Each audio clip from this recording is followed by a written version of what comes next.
Hello everyone, once again welcome to my YouTube channel and this is the part number 4 जहाँ पे हम लोग discuss कर रहे हैं important question for algebra and these questions are really helpful for your upcoming examination and if you are targeting different MBA examination then these questions are definitely going to be helpful. So तीन parts हमने discuss किए हैं and this is the part number 4 right. So question बोलता है that is 3x plus 2 plus 3x plus 5 plus 3x plus 8 up to 3x plus 68. This is equals to 1702. So we have to find the summation of 1 plus 2 plus 3 plus up to x cube right. तो उसके लिए x निकालना हमको ज़रूरी है. तो अगर हम इस सीरीज़ को थोड़ा सा ऑब्जर्व करते हैं तो we are starting with 3x plus 2 then we are moving to 3x plus 5 and this is 3x plus 68 right. तो ऑब्जर्वेशन तो आपके दिमाग में आ गया होगा सर ये AP बन रहा है. You can see the AP constant term जो है वो लगातार इंक्रीज हो रहे हैं with common difference of 3 right. और इसका जो फर्स्ट नंबर है that is a right. A is actually 2. तो अगर इस AP की बात करते हैं इसमें नंबर ऑफ टर्म्स कितनी है तो अगर आपको नंबर ऑफ टर्म्स निकालनी होती है तो डायरेक्ट एक फॉर्मूला है हालांकि जो nth टर्म है उसी से निकलता है that is last term minus first term divide by common difference plus 1. This way you can find the number of terms easily if we have the first terms and the last term also right. So last term is 68 actually 68 and first term is 2 divided by common difference is 3 plus 1. So I can say the number of terms is 66 upon 3 plus 1. So this is going to be 23 right. इसका मतलब यहाँ पे 23 terms लिखा है. तो the meaning is that कि 3x is also written 23 times right. तो अगर मैं 3x को 23 times add करता हूँ तो I'll be getting 69x plus right. This is 69x right. अब इसमें कांस्टेंट नंबर का सम कितना होगा तो आई कैन से ये सीरीज जो है AP है 2 5 10 8 up to 68. So how to find the average. Average इसका कैसे निकालते हैं AP का. तो एवरेज होता है first term plus last term divide by 2. सो ये हो जाएगा 35 राइट. ये हो जाएगा 35 राइट. अब अगर मैं सम पूछता हूँ तो सम कितना होता है नंबर इंटू एवरेज. बिल्कुल by number of terms into average. तो नंबर ऑफ टर्म्स आपके पास लिखे यहाँ पे 23 एंड एवरेज है आपके पास यहाँ पे 35. So I can say 35 into 3 is 105, 10 is carry over 35 into 2 70 then 80. तो ये इनका समीशन आएगा 805 and this is equals to 1702. तो यहाँ से हम लोग x की वैल्यू कैलकुलेट कर सकते हैं. So that is coming out to be अगर मैं माइनस करता हूँ इसमें से सो 1702 है आपके पास and we have to subtract 805. So this is going to be 7. यहाँ बचेगा 9 एंड यहाँ पे बचेगा 16 897 राइट. 897. तो अगर मैं थोड़ा सा और दिमाग लगाता हूँ तो 897 डिवाइड बाई 69 राइट. तो आई थिंक ये कुछ एरर किया है मैंने क्या 805 नहीं आएगा क्या. 23 पंजे 115 और 23 69 11 80 है तो बिल्कुल ठीक है. तो 1702 में से अगर मैं 897 ओहो दिस इज़ 805 राइट. तो 805 माइनस करना है ना. तो this is going to be 7 then बचेगा यहाँ पे 9 यहाँ पे बचेगा 16. सही तो है यार. तो 69 से क्या डिवाइड हो जाएगा ये 69 1 जा 69 एंड 69 1 जा 69 बचेगा आपके पास 20 एंड 69 इंटू 3 कितना होता है या दिस इज़ 207 डायरेक्टली डिवाइड हो जाएगा तो ये हो जाएगा 13. तो x का वैल्यू आपके पास 13 आ जाएगा right. So once you get the value of x you can find the summation very easy now. So it is asking that we have to find the summation of 1 plus 2 plus 3 and up to x का cube right. x का cube right. 1 plus 2 plus 3 that is up to x का cube. x is coming out to be 13. तो x का value 13 है आपके पास. So 1 plus 2 plus 3 up to 13 का cube and 13 का cube आप सब लोग जानते हैं कितना होता है that is 13 into 13 into 13. तो ये होता है 2197 राइट. तो यहाँ पे आपके पास ये जो नंबर्स लिखे हैं this is 2197. Hopefully it is clear. Now ये आपके पास समझ में आता है ये सम ऑफ द नेचुरल नंबर्स लिखा है तो इसका सम निकालने का फॉर्मूला होता है n इंटू एन प्लस 1/2. ठीक है n इंटू एन प्लस 1/2. तो काफ़ी कैलकुलेटिव हो सकता है आपके लिए n into n plus 1/2 right. अच्छा नंबर ऑफ टर्म्स तो आपके पास यहाँ पे देखूंगा तो 2197 है इंटू 2198 डिवाइडेड बाई 2. तो बहुत स्कैरी है ये. तो 2 1 ज़ा 2 that is 2 918 then 1099 into 2197 right. तो उसके बाद आप इसको सॉल्व कर सकते हैं. अगर मुझे मल्टीप्लाई करना है तो 2197 को हम 1100 लिख सकते हैं 1100 और एक बार माइनस कर देंगे तो 0 0, 11 7 77, 11 9 99 और 6 106, 10 कैरी हो जाएगा, 11 1 11 प्लस 10 21, और 21 का मतलब आपके पास बचेगा यहाँ पे 2, 11 2 जा 22, 22 और 2 24, राइट। तो ये बचेगा 2 1 2 4 1 6 7 0 0 माइनस, इसमें से एक माइनस करना पड़ेगा 2197।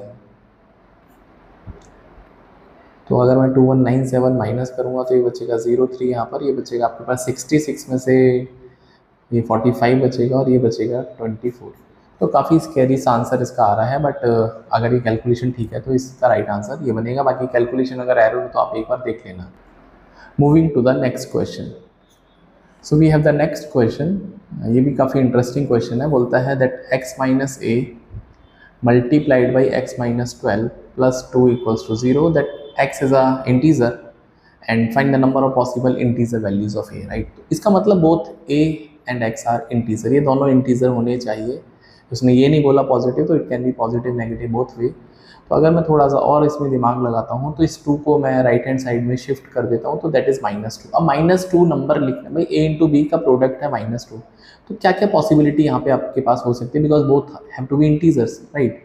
तो it can be 1 into -2, it can be -2 into 1, और इसके अलावा इसके अलावा तो आई थिंक ऑप्शन नहीं है भाई, और 2 इंटू -1 भी हो सकता है बिल्कुल, और -1 इंटू 2। तो there are 4 possible cases, right. तो हमको चेक करना है हमको इंटीजर मिलेगा नहीं मिलेगा, राइट। तो मैं इसको 1 मान लेता हूँ, इसको 2 मान लेता हूँ, इसको 3 मान लेता हूँ, इसको 4 मान लेता हूँ, राइट। तो पहले हम 1 पे चेक करते हैं। 1 के पास x माइनस 12 को अगर मैं -2 कंसीडर करता हूँ, हाँ यहाँ पे, तो x की वैल्यू 10 आएगी, और अगर x की वैल्यू 10 आएगी तो 10 माइनस ए इक्वल्स टू 1, तो यहाँ से a की वैल्यू 9 आएगी, राइट। तो ये पॉसिबल है बिल्कुल। सिमिलरली अगर मैं आपसे बोलता हूँ सेकंड केस में, ये वाला जो सेकंड केस है, इसमें x माइनस 12 इक्वल्स टू 1, तो x की वैल्यू 13 आ जाएगी, और यहाँ पे अगर मैं 13 पुट करूँगा तो 13 माइनस ए इक्वल्स टू -2, तो a का वैल्यू 15 आ जाएगा। तो a का वैल्यू 15 आ गया, 2 वैल्यूज़ हमारे पास आ चुके हैं, राइट। अगर मैं थर्ड वाले केस पे जाऊँगा, थर्ड वाले केस में दिस इज, तो x minus 12 equals to -1, x का वैल्यू हो जाएगा 11, और यहाँ से 11 माइनस ए इक्वल्स टू 2, तो a का वैल्यू 9 हो जाएगा। तो आपके पास 9 जो है कंसाइड करेगा, मतलब दोनों जगह a का वैल्यू 9 आएगा, तो आपको यूनिक वैल्यू लेनी है, तो आपके पास 9 आ गया, राइट। और अगर मैं केस नंबर 4 की बात करता हूँ, केस नंबर 4 पे चलते हैं लाइन खींच के। तो केस नंबर 4 पे अगर मैं जाऊँगा तो ये आपके पास ऑप्शन है, that is x minus 12 equals to 2, तो यहाँ से x की वैल्यू 14 आ जाएगी बच्चों। तो अगर इसमें पुट करता हूँ पहले वाले पार्ट में, इसके पहले टर्म में, तो 14 माइनस ए इक्वल्स टू -1, तो a का वैल्यू 15 आ जाएगा, तो ये भी कंसाइड करेगा। इसका मतलब there are only 2 different possible of a with are possible. I believe it is clear. और इस तरह के क्वेश्चन एग्जाम में पूछे जाते हैं। आई होप आपको समझ में आएगा, राइट। ऑब्जर्वेशन बहुत कमाल की चीज़ है। Moving to the next question. So we have the next question, we have to find the sum of the real roots of x की power 5 minus 13x³ plus 36x equals to 0। तो पहली बार में आपको लग सकता है सर ये तो x की पावर 5 है, हमने आज तक सॉल्व नहीं किया। थोड़ा सा दिमाग लगाओगे, ऑब्जर्वेशन करोगे, तो you can see x is common actually. तो this is x power 4 minus 13x² plus 36 equals to 0, right. अब आपके पास ये जो नंबर है ये कन्वर्टिबल टू, ये जो इक्वेशन है this is convertible to quadratic. तो what I can say x² को थोड़ी देर के लिए t अज्यूम कर सकते हैं। तो this is x equals to 0। भाई यहाँ से 2 पॉसिबल केस हैं, या तो x इक्वल्स टू 0 आएगा, या फिर ये पूरा का पूरा जो टर्म है x4 minus 13x² plus 36 can be 0। So this is t² minus 13t plus का 36 equals to 0। So this can be broken as और factorize as 9 4 36, t minus 9 and t minus 4 equals to 0. So t can be 4, 9, right? तो आपके पास t के 2 values possible है। Now it is saying that real roots होना चाहिए, तो t को हमने अज्यूम किया है x²।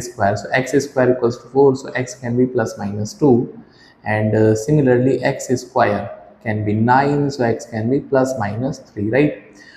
तो we have to find the sum of all the roots, right. तो पहला रूट है 0, उसके बाद है 2, फिर -2, फिर 3, -3।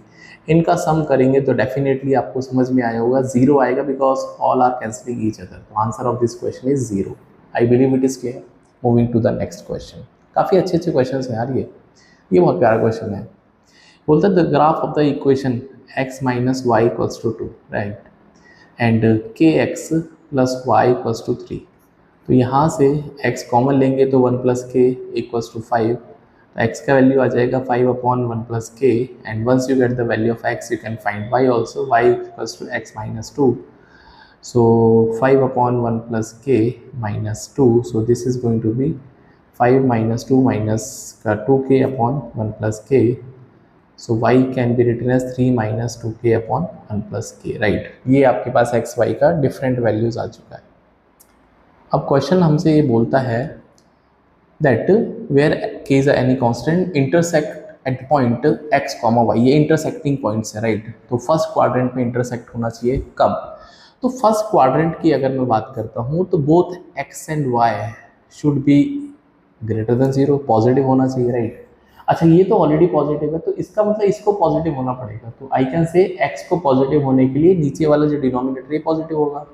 तो यहाँ से k की वैल्यू -1 से ग्रेटर आएगी, राइट। k की वैल्यू -1 से ग्रेटर आएगी, बात समझ में आती है। अब यहाँ पे देखो ना, -1 से एक ही ऑप्शन आ गया। अच्छा, अगर मैं इसकी बात करता हूँ तो ये तो ऑलरेडी मुझे पता चल गया कि k की वैल्यू -1 से बड़ी आएगी, तो इसको भी पॉजिटिव होना पड़ेगा। तो 3 - 2k, इसको भी ग्रेटर देन 0, राइट। तो -2k इज ग्रेटर देन -3, तो k is less than 3/2। Option number 4 I can see. Very important और very beautifully designed question, right. अच्छा क्वेश्चन था। Moving to the next question, option number 4 correct है। आगे बढ़ते हैं। तो नेक्स्ट क्वेश्चन है आपके सामने इनइक्वालिटी का क्वेश्चन है। लास्ट ईयर ही कैट में पूछा गया इस तरह के question. 1/x - 2 greater than 3/x - 3। अब बहुत सारे बच्चे इसमें दिमाग लगाते हैं, या तो स्क्वायर कर देते हैं, उनको लगता है कि यार क्रॉस मल्टीप्लाई कर दो। इनइक्वालिटी में आपको याद रखने वाली बात यह है कि आप क्रॉस मल्टीप्लाई तब तक नहीं कर सकते जब तक आप श्योर ना हो जाए कि डिनोमिनेटर का साइन क्या है, इधर इट कैन बी पॉजिटिव और नेगेटिव, राइट। बट हम यहाँ पे x को अनसर्टेनिटी है ना भाई, आई कैन नॉट से कि पॉजिटिव होगा हमेशा। अगर x की वैल्यू 2 से कम हो गई तो नेगेटिव हो जाएगा यहाँ पर, और यहाँ 3 से कम हो गया तो नेगेटिव। तो आई कैन नॉट से कि यार ये पॉजिटिव होगा या हमेशा नेगेटिव होगा। तो क्या करते हैं इस केस में? इस केस में सबसे पहले तो अगर इनइक्वालिटी है तो आप सबको एक तरफ लेके आ जाओ। ये पहला स्टेप आपके पास होना चाहिए, राइट, ग्रेटर देन 0। आप एलसीएम ले सकते हैं x - 2 और x - 3। तो ये हो जाएगा बच्चों x - 3 माइनस का 3x प्लस का 6, राइट भाई, माइनस का 3x प्लस का 6। Hopefully it is clear, right. तो ये हो जाएगा ग्रेटर देन 0। तो ये हो जाएगा माइनस का 2x प्लस का 3, और ये बचेगा आपके पास x - 2 और x - 3। I believe it is clear, right. अब एक चीज़ समझनी होती है कि अगर आपको नीचे वाले डिनोमिनेटर को शॉर्ट करना है कि पॉजिटिव होगा नेगेटिव होगा, तो उसको स्क्वायर बना देते हैं, बिकॉज स्क्वायर हमेशा इस बात की गारंटी देता है वो 0 तो मतलब 0 से नीचे नहीं जा सकता, it can not be negative, non negative number है। तो उसके लिए हम क्या करते हैं, दैट इज 3 - 2x, उसको ऊपर नीचे सेम टर्म से मल्टीप्लाई कर देते हैं। ऊपर x - 2 नीचे x - 3 अपॉन x - 2 का होल स्क्वायर और x - 3 का होल स्क्वायर, राइट। अब ग्रेटर देन 0। तो अब इस बात की गारंटी है कि नीचे वाला जो नंबर है वो नॉन नेगेटिव हो गया। अब मैं क्रॉस मल्टीप्लाई खुलेआम कर सकता हूँ, राइट। तो इसका मतलब है 3 - 2x, x - 2 और x - 3 ग्रेटर देन 0, क्योंकि क्रॉस मल्टीप्लाई कर चुके हैं। अगर आपको इनइक्वालिटी सॉल्व करनी आती है तो अच्छी बात है, नहीं तो थोड़ा सा मैं सिखाने का कोशिश करता हूँ। सबसे पहले हर टर्म का क्रिटिकल पॉइंट निकालो। यहाँ से आएगा क्रिटिकल पॉइंट 3/2, यहाँ से 2, यहाँ से 3, ठीक है। तो ये आ जाएगा 1.5, ये आ जाएगा 2, ये आ जाएगा 3, राइट। मैं इनको उठा के 0 कर दूँ तो x की वैल्यू आएगी 3/2 1.5, ठीक है। अब सेकंड टर्म में क्या करना, आपके पास जो x है इनका साइन देखो। तो सेकंड स्टेप में आपको करना क्या है कि यहाँ पे आपको जो x है उसका साइन, यहाँ पे x का साइन नेगेटिव है, यहाँ पे पॉजिटिव है x का साइन, और यहाँ पे भी पॉजिटिव है। तो इनको प्रोडक्ट करना ना भाई, मल्टीप्लाई हो रहा है। तो यहाँ पे आपको राइट हैंड साइड में, अपने राइट हैंड साइड में प्लस इंटू माइनस, तो दैट विल बी माइनस। तो we are starting with the minus on the extreme right, wavy curve method होता है ये। उसके बाद अब 3 की बात करेंगे। हाँ 3, तो 3 का जो ब्रैकेट है ये इसकी पावर ऑड है। तो ऑड का मतलब क्या है, जो साइन है वो चेंज हो जाएगा। तो जैसे ही आप ग्राफ को इधर लेके आओगे तो ये प्लस का हो जाएगा। ऑड पे पावर जो है, अगर ऑड पावर है तो साइन जो है चेंज हो जाएगा। 2 की बात करेंगे तो 2 की भी पावर ऑड है यहाँ पे, तो ये भी साइन चेंज हो जाएगा। एंड 1.5 पे भी पावर ऑड है तो साइन हो जाएगा चेंज, राइट। तो ये आपके पास कुछ ग्राफ जो बनेगा वो ऐसे नीचे से नेगेटिव है ना यहाँ पर, और वो किसी इस तरह से कुछ ग्राफ जाएगा, राइट। अभी बोलते हैं ग्रेटर देन जीरो का आपको पकड़ना है, ये ग्रेटर देन जीरो और ये ग्रेटर देन जीरो, सिंपल सी बात है।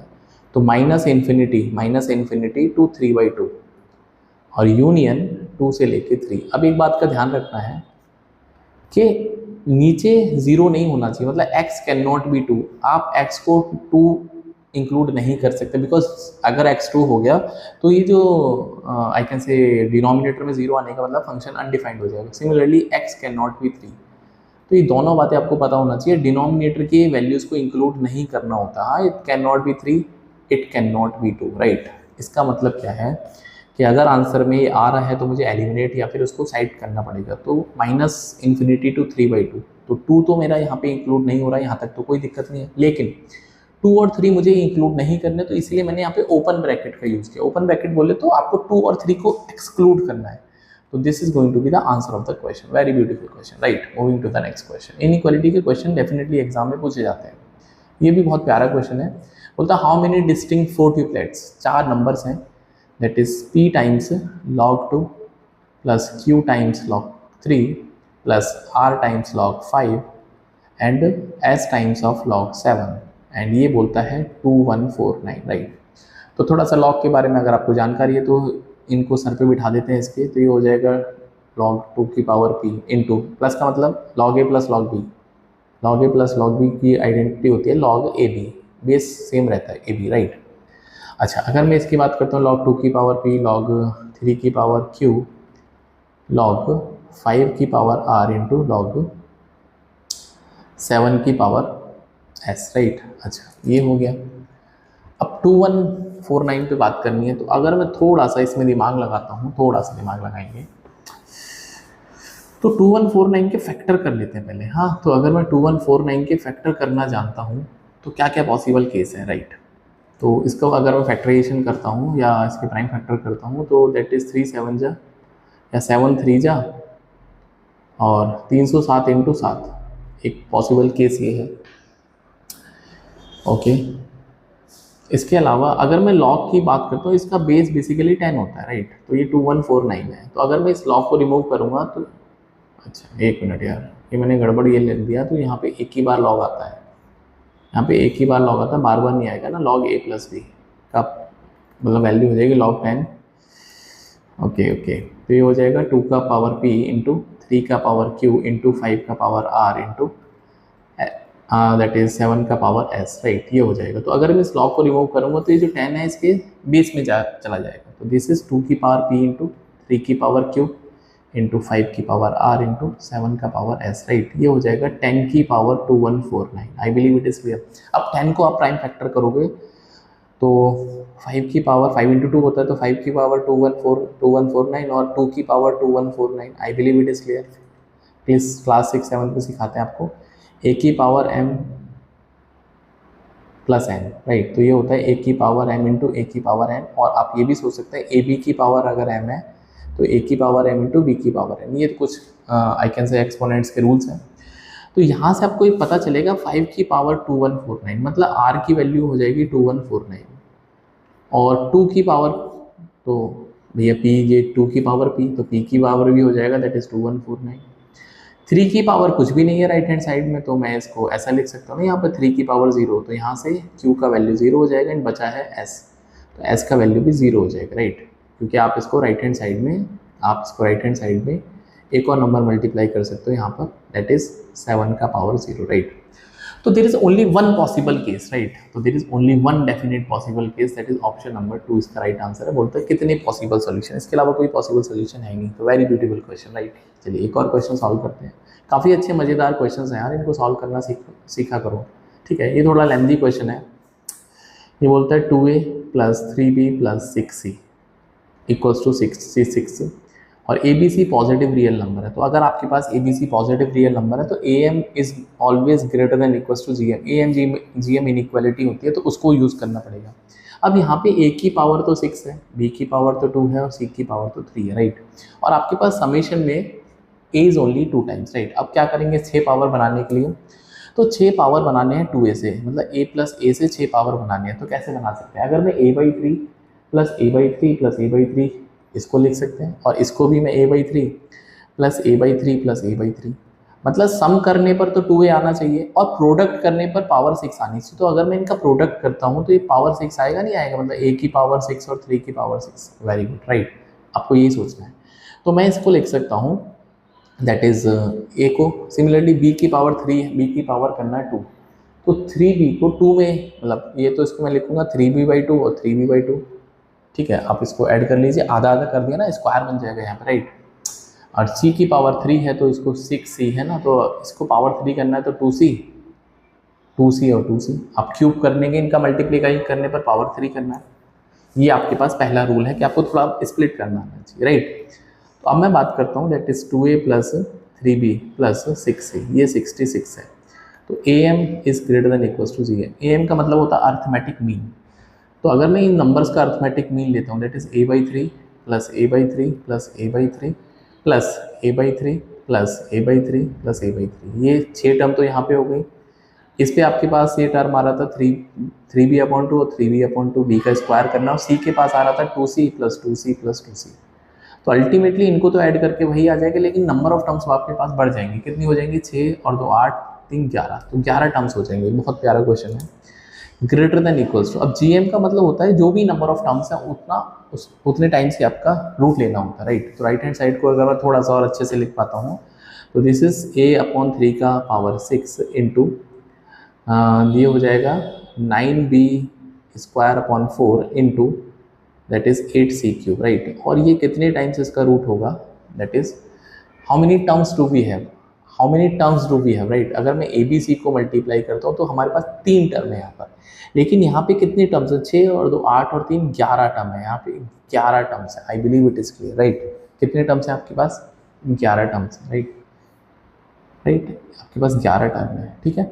अच्छा, तो इस 11 को तो मैं इधर ले जाऊंगा, तो अल्टीमेटली इसकी वैल्यू कितनी आ रही है बच्चों, इन सबको जोड़ के आपको मिलेगा कितना, 66/11 ग्रेटर देन इक्वल्स टू, ये हो जाएगा a की पावर 6 b का स्क्वायर और c का क्यूब। अब कांस्टेंट नंबर कितने हैं, कांस्टेंट है आपके पास, नीचे तो बनेगा 3 की पावर 6, ऊपर बनेगा 3 का स्क्वायर और ये बनेगा 4 एज इट इज़, और 2 की पावर 3 होता है 8, 2 की पावर 3 8 होता है, और नीचे है 2 का स्क्वायर, राइट।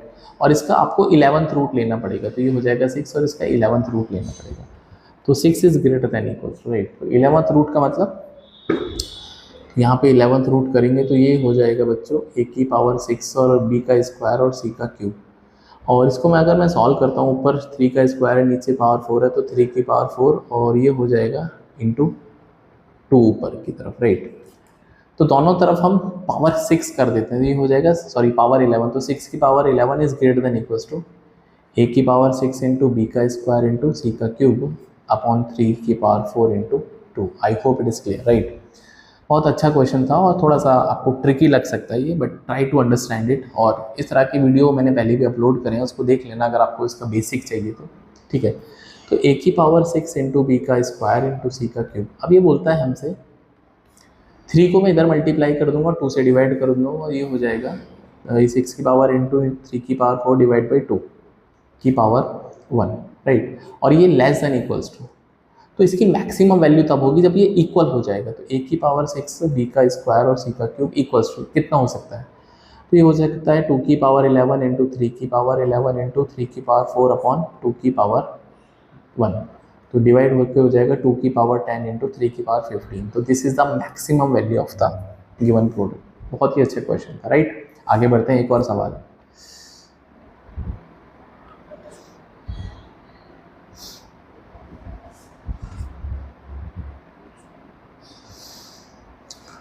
नेक्स्ट क्वेश्चन आपके स्क्रीन के ऊपर, ये भी काफ़ी प्यारा क्वेश्चन है और थोड़ा सा दिमाग यहाँ भी लगाना है कि a का क्यूब और b का स्क्वायर ये दे रखा है 2/3, और a की पावर 4 और b की पावर 5 ये है 3/2, राइट।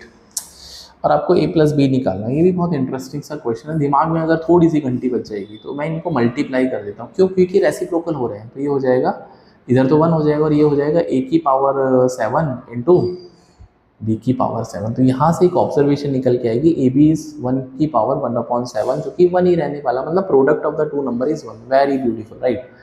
तो अगर दो नंबर का प्रोडक्ट आपके पास 1 आ चुका है, तो अगर मैं यहाँ पर थोड़ा सा और दिमाग लगाता हूँ तो यहाँ पे इसको मैं a into a square b square लिख सकता हूँ, बिल्कुल लिख सकते हैं, 2/3 है।